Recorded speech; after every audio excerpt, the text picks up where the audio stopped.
We are in awe. Thank you, girls. We're so excited. Me too. I'm in awe of you. How to Witch Bitch. I love it. The Witch of Moon's Lane presents How to Witch Bitch. Welcome to another episode of How to Witch Bitch. Michelle, the Witch of Moon's Lane. How are you? I'm good, thanks, darling. How are you? I'm quite well, thank you. Now, we have a very special guest today. So excited. We are excited, very excited. Now, this is someone from Australia's music history, really, in the 90s, Fiona Horne. Now, she started off as a musician and she was in Def FX, and I remember watching her perform, and she's so cool. Yeah. Everyone I knew had a crush on Fiona Horne. Now, she's also the first time I ever heard about witchcraft. Yep. Because she is a white witch. She's a legend. One of the most respected witches in the world. Yes. So how on earth did we manage to get her? Who conned her into this? Me, I Good. did. I conned her into it. I said, please come on the podcast. No, she's done so much. She's actually even done, from Def FX, she's gone to, she's been on radio, she's been on TV. She's now a commercial pilot as well, which is fascinating. Yeah. And a fire twirler. Love it. Yeah. Yoga, all that kind of jazz. So we're going to have a chat with her. She's currently in Egypt. Yeah. So we look forward to chatting with Fiona. Can't wait. Well, here she is, the one and only Fiona Horne. Thank you so much for joining us. We are in awe. Thank you, girls. We're so excited. Me too. I'm in awe of you. How to Witch Bitch. I love it. Moira was like, how did she get her on? How did we get her on? Well, I'm your first guest. Yes, you It's are. like, I feel so chuffed. It's great. Well, you are the Thank first you. person I ever heard about witchcraft. When I was growing up and I heard this white witch, Fiona Horne, who was also this amazing rocker, looked just fantastic, had all this energy. And I was like, how do you do that? Like, what is this? How do you go from being, I mean, the lead singer of a band, and it's such an awesome energy, that band as well. I think I saw you play a number of different times in the 90s. How do you go from that to being one of the world's most respected witches? Like, an author. Do you Well, I look can back tell at you- yourself? Well, I have been looking back at myself lately because there's been some videos of me, I guess, trending on various platforms like Insta and TikTok, and it's been surprising me how much I look back and I go, wow, you know, it's a pretty huge life. I still feel like I'm having a huge life. But Def FX, we started in 91. You know, we did this electronica music before it was really a thing, you know, heavy dance or heavy guitars with dance music.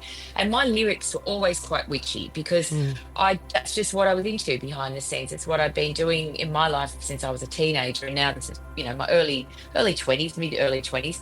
And so a lot of the lyrics were very witchy. Like there were songs like Spiral Dance with the chorus, the wise witch wove her dreams, spinning coiled ropes of silver that wound round the trees, and starry-eyed I'm spinning slowly, you know, liquid crystal pours out of me. I mean, I'm writing lyrics like that. But it was really, I never came out of the broom closet, as that phrase is often used now. And now it's problematic as well, apparently, because we've got to be all very conscious of everything these days. So, but it was when the band broke up in 1997 that, and that was a traumatic thing. It wasn't a good thing. And, you know, out of great trauma and great loss can come great rebirths, you know, and I was very lucky. I was very good friends with Helen Razor, who was a wonderful DJ at the time on Triple J, and she's like really outspoken, feminist, great, hilarious comedian, brilliant woman. I was so excited that she was a close friend. And she just done a book with Mikey Robbins, 3 Beers and a Chinese Meal, her co-host on the Breakfast Show on Triple J. And her publisher, Jane Polfreeman, said, you know, Helen said, you should do a book, Fiona. And I was like, what would I do a book about? She goes, well, I know you're a witch. Everyone else should know you're a witch. I mean, why do you keep this stuff so quiet? And I said, well, I did say something in Rolling Stone, one of the last interviews with Def FX they did with me, saying I'm a witch who believes in positive and negative forces. I was like, well, that was deep. That was about all that. I mean, Rolling Stone as a witch. So when Jane met me and she said, a rock star writing a book about witchcraft, that might sell a few copies. Well, it did. It was a bestseller. Wow. And it launched a career for me, you know, as a writer on the subject for 30 years nearly now, and 18. Well, I mean, realistically, I think it's 16 books and 4 Oracle decks. I've honestly lost count. I think, or maybe it's 14 books, 4 Oracle decks.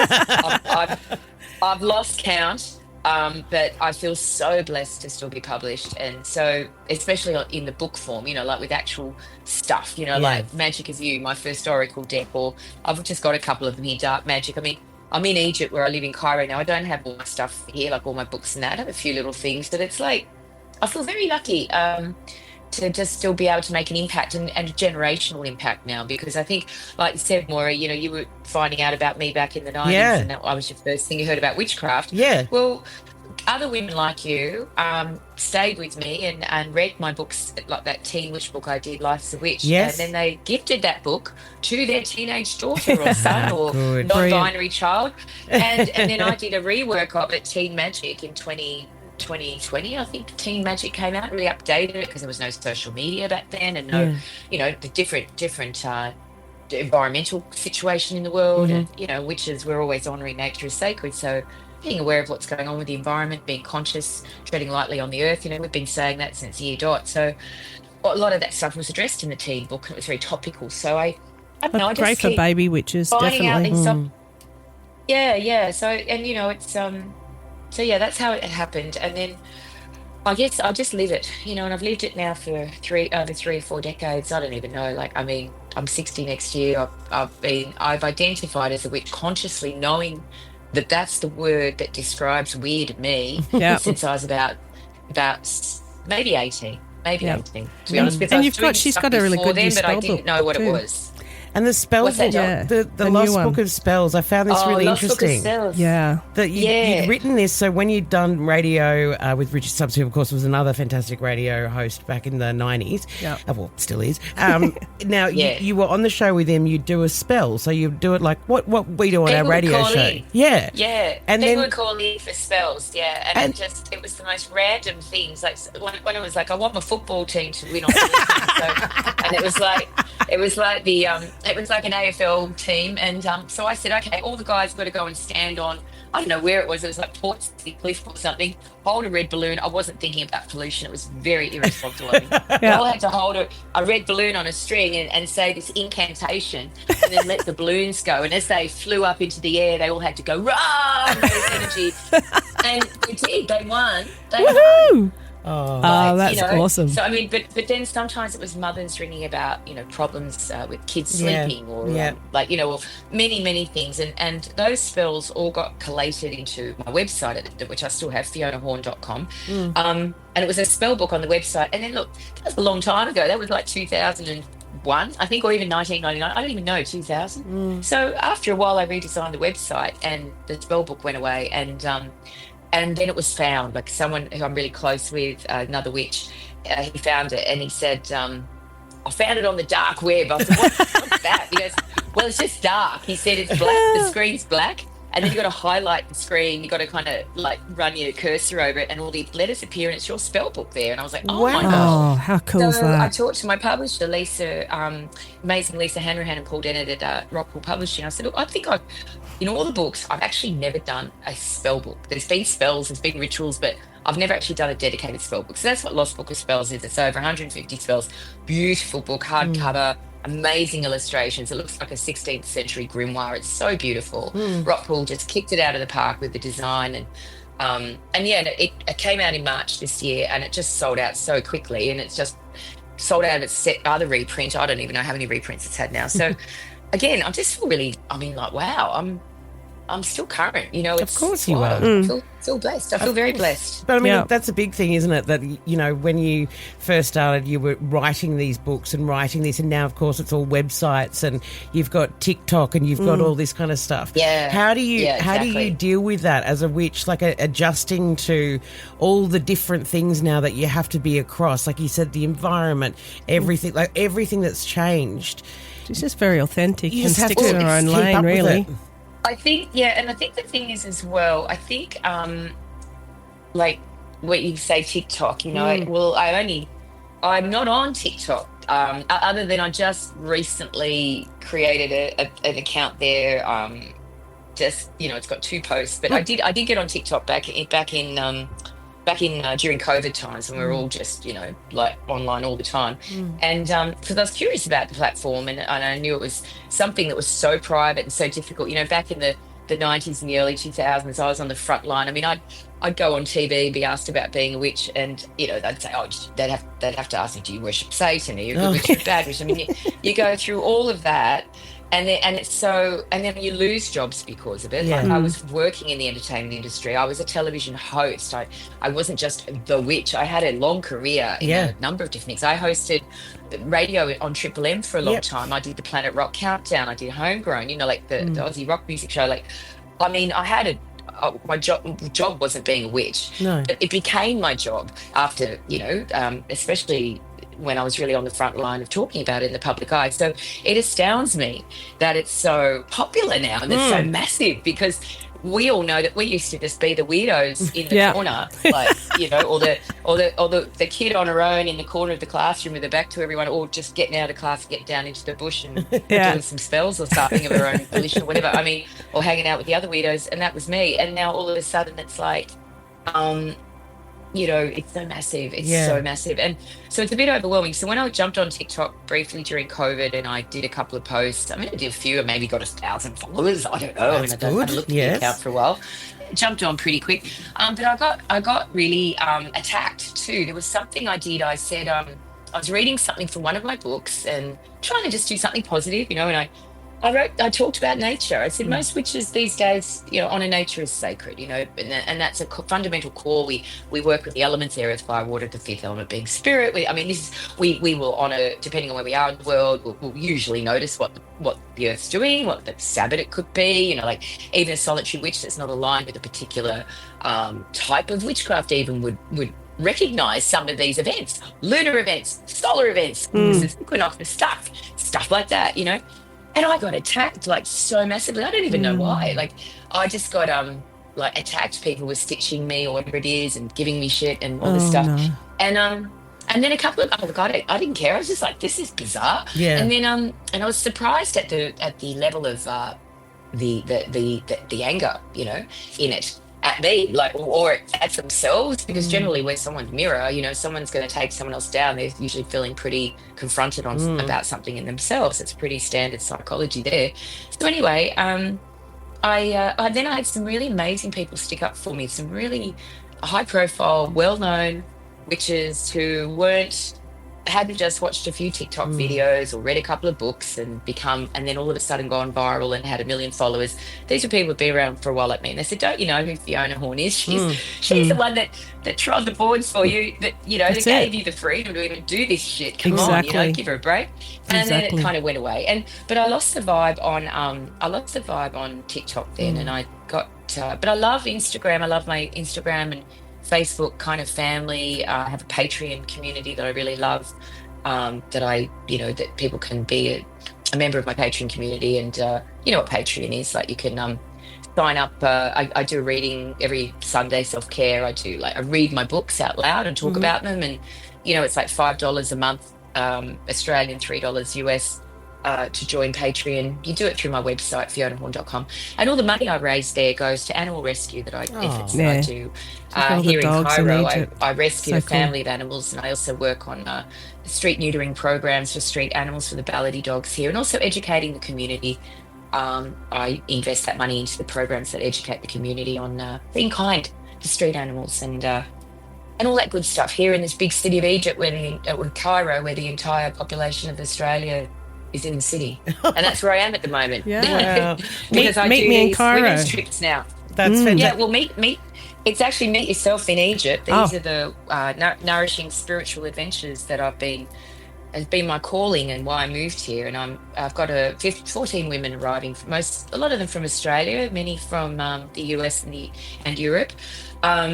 Joining me on the 10th of October, we do 15 days of travel through Egypt. It's very much a curated, bespoke experience that I've put together.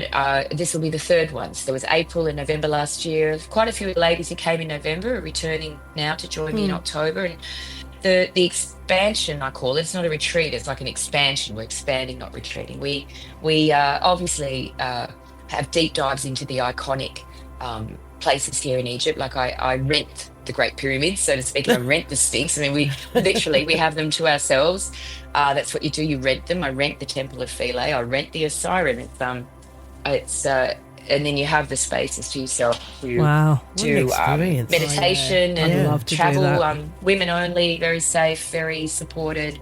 I really try to encourage the women to have a sense of sovereignty and autonomy in a supported environment, and to leave the roles that they play behind, like that someone's mother, someone's daughter, someone's sister, someone's boss, someone's employee. Just arrive in Egypt, meet yourself here. And it's been wonderful, and it was a calling. I had a really powerful, communication with an ancient Egyptian goddess that spoke to me in English conveniently back in 2020, when was it? 2023, and said, you need to do this. You need to put these experiences together in this way, take the women here and there, and write a book about it. I did all those things, and the women are coming, and it works. And I don't have any, I just put it on my socials. I just put up on Instagram, word of mouth, and the women that feel called to it come. And it's been amazing. It's been so beautiful. And I'm now offering Meet Yourself in Bali. I did 2 this year that also felt indicated and called for. And a lot of the women that came to Egypt came to Bali, and we're building a community. And next will be Meet Yourself in Transylvania, because I'm going to be going to Transylvania in in a week and a half, I think, for a week before I come back to Egypt, bouncing out, because I found out I've got ancestral lineage there, Ashkenazi Jew and possibly Roma Gypsy, and that will explain a lot of things about why I am the way I am. So anyway, I know I'm waffling on. Do you girls want to ask me anything? I've covered it all. I think you've covered it all. Thank you. All right, that was just fabulous. To finish up, because it has been fantastic to meet you. And like you said, you're a trailblazer. You're one of the originals. You're someone who actually taught people my age about this witchcraft and everything like that. What's one thing that you would like to offer someone who, you said a while ago when we were talking, you figured out your witchcraft was around about 17, 18. Michelle, when we've talked about her as well, hers was a young thing as well. One thing that we love about our podcast is empowering young women. That's what we like and particularly, to do. like you said, not having them in the corner of the school, not being the weirdo, not being that, but actually knowing that there is positivity, there is light for them as well. So something, I guess, for our teenage witches, something that you've written the books, you've done all that, but what's one piece of advice you could offer them?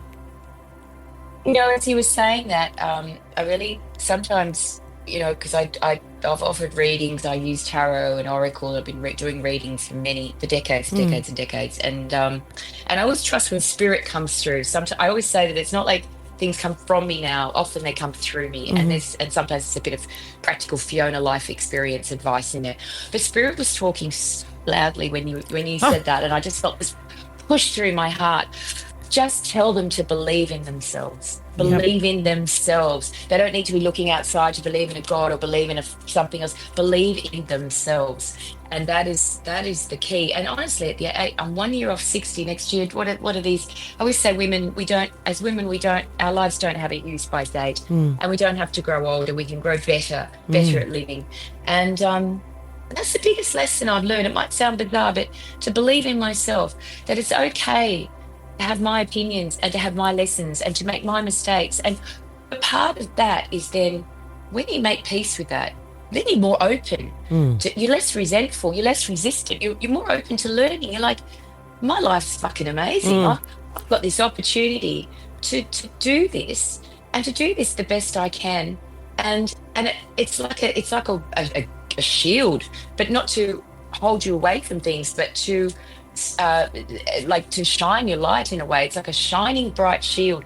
If you have that sense of, because that was my biggest thing. I'll say this real quickly. Like I was saying, a lot of videos are going a bit viral of me, and there's some on my Instagram. People want to see me on Beauty and the Beast talking about witchcraft and the crone back in 1999. Check it out. Go to my Instagram at Captain Fifi. It's all there. And but it's I look back at that young woman and I go, my God, she's beautiful, wasn't she? I mean, I look at that in the aesthetic, just, because I remember how insecure I was, how bullied I was at school. And when you work in the public eye and the physical appearance is so much of I had record companies saying to me, "Oh, we'll sign the girl if she shaves the legs and shaves her armpits." Oh, my gosh. We'll sign the band if the girl. That's right. We'll sign the band if the girl shaves the legs and arms. I mean, it was always about the way I looked. Always. I was like, whoa. Yeah. And you're so insecure. And then I think of some of the dickheads that I went out with, some idiot guys that were just, oh my God, because I had no sense of self-worth at all. Yeah. At all. And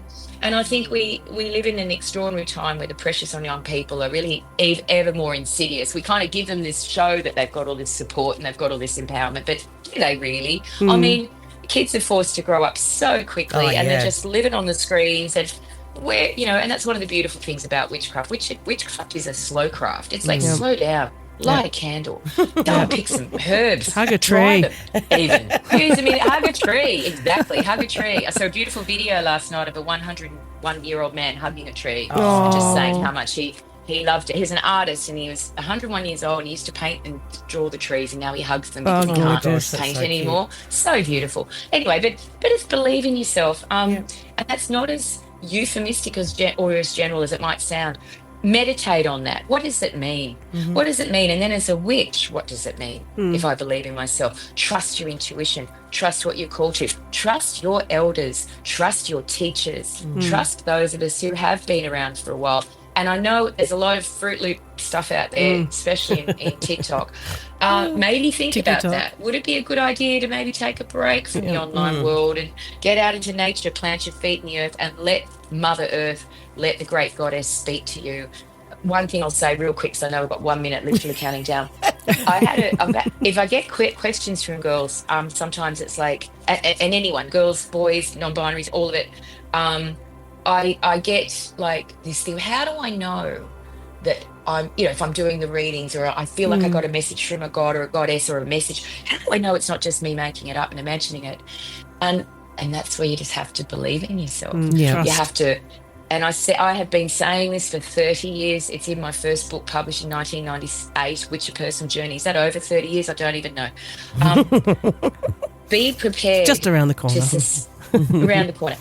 Be prepared to suspend cynicism, fear and doubt and allow something extraordinary to happen. Brilliant. And that means believe in yourself, believe in your right to live a magical life, to have extraordinary experiences. And this is what I offer when the women travel with me. I really try to create a space for them to just find out how fucking amazing they are and to just have the best time ever in an extraordinary place like Egypt or Bali or Transylvania. And yes, we do ceremony. Yes, we do ritual. Yes, we do what they feel like doing with me. I offer all this stuff and see how it flows with them, and they have the right to say no. They have the right to say yes because they believe in themselves. Wow. Amazing. That's what I would say. Much. Thank you. Well, thank you so much, Fiona. It's been an absolute honour to talk to you. Michelle and I have been fangirling through the entire thing. All right. Thank you so much. Appreciate you so much. Thank you. Thank you so much for having me, girls. Thank you. Love the show. I'll be tuning in.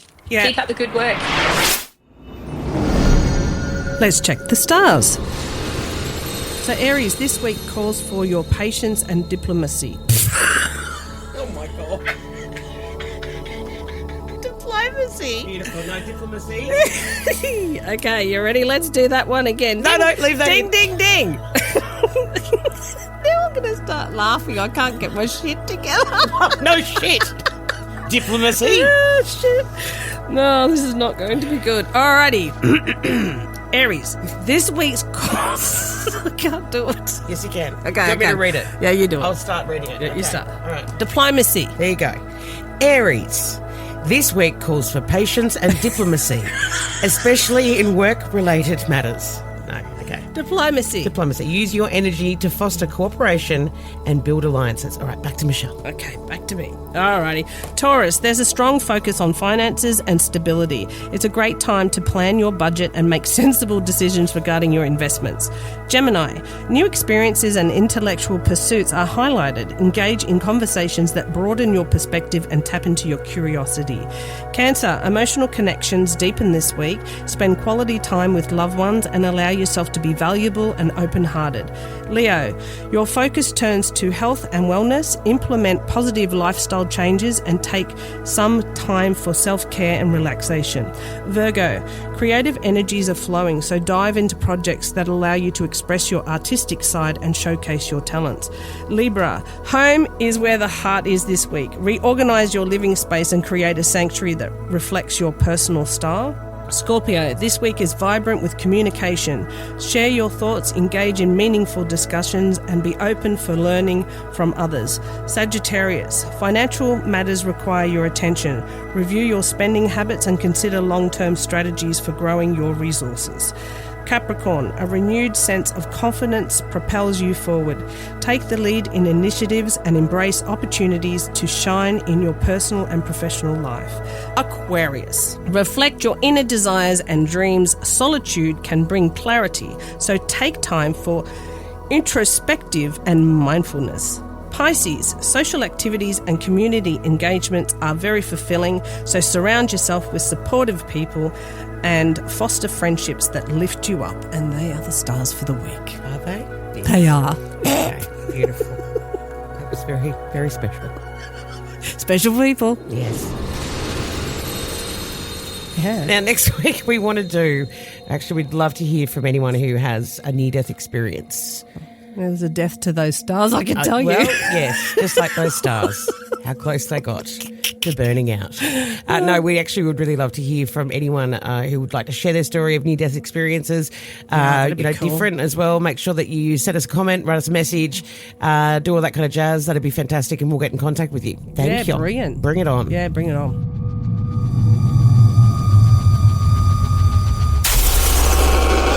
Woodwork Podcasts.